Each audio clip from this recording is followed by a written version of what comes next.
साथी राजकुमार जागसी, मथुरा महतो जी, मजदूर का शव जो है उनके परिजनों के बीच पहुंचता है। हम याद करते हैं उन तमाम प्रवासी श्रमिकों को जो राज्य के बाहर, देश के बाहर काम कर रहे हैं। हम तमाम याद करते हैं उन तमाम श्रमिकों को जो इस 8 घंटे की मेहनत में भी, इस गर्मी में भी, जब लोगों को बैठना चलना जुल्म होता है और अथक मेहनत और श्रम से लगे हुए हैं, उस राज्य में, जिस राज्य में मनरेगा की मजदूरी झारखंड में केंद्र के द्वारा, मोदी सरकार के द्वारा सबसे कम निर्धारित की गई है।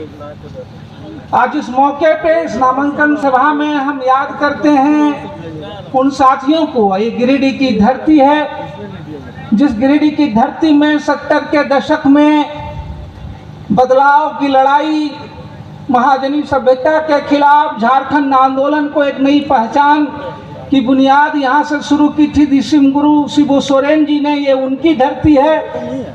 ये धरती है महेंद्र सिंह की, जिन्होंने 80-90 के दशक में आम आदमी को, गांव के आदमी को सड़क पे, सरकारी ऑफिसों में, कार्यालयों में अपने हक के लिए, अपने अधिकार के लिए आवाज़ बुलंद करना सिखाया। ये उनकी धरती है।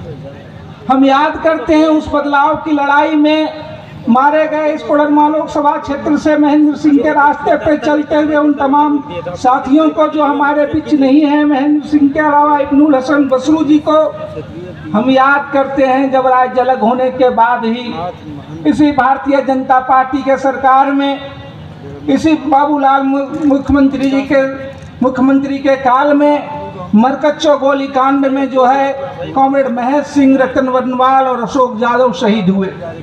हम याद करते हैं इसी कोडरमा लोकसभा क्षेत्र के बगोदर के जीटी रोड में जब पूरे राज्य में दमन चल रहा था, प्रतिवाद चल रहा था, महेंद्र सिंह, राजकुमार यादव जैसे लोगों को भी जेल में भेजे जा रहे थे, तब घंगरी में उस प्रतिवाद का नेतृत्व करते हुए शिक्षक लालधन महतो शहीद हुए। हम उनको याद करते हैं। हम याद करते हैं उन तमाम शहीद साथियों को, गणपत मंडल को, गंगाधर यादव जी को, कामेश्वर यादव जी को, अरुण पांडे जी को, जिस बदलाव और बेहतरी की लड़ाई के लिए उन्होंने अपनी जान गंवाई।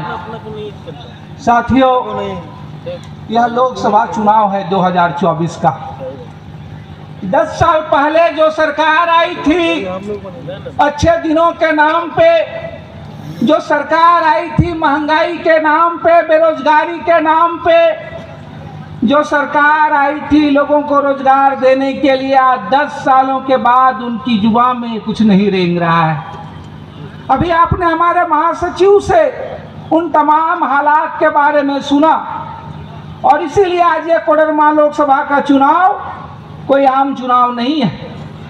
ये उन सपनों के लिए चुनाव है जिस कोडरमा गिरिडीह के इलाके में सबसे पिछले दिनों, जहां एक और इस कोविड लॉकडाउन के बाद पूरे देश में झारखंड की ही राज्य सरकार रही, हेमंत जी की सरकार रही, जो प्रवासी श्रमिकों के लिए सबसे संवेदनशील रही, और उसके बाद लगातार जब भी ये मामले उठे, चाहे